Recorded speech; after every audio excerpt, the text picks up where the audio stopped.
দেখো সয়াবিনগুলো কত সুন্দর ভাজা হয়ে গেছে, পুরো হয়ে গেছে। এবার আমরা এগুলোকে নামিয়ে নেব। এই যে আমাদের 2 রাঁধুনি, ছোট্ট ছোট্ট রাঁধুনি।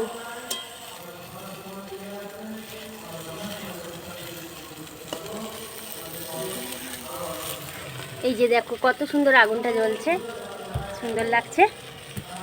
এই যে সয়াবিন ভাজাগুলো হয়ে গেছে, প্রায় হয়ে গেছে। এবার আমরা নামিয়ে নেবো সয়াবিন ভাজাটা। দেখো কতটা দারুণ দেখতে হয়েছে। এদিকে দেখো আমাদের আগুনটা কেমন ধাউ ধাউ করে জ্বলছে।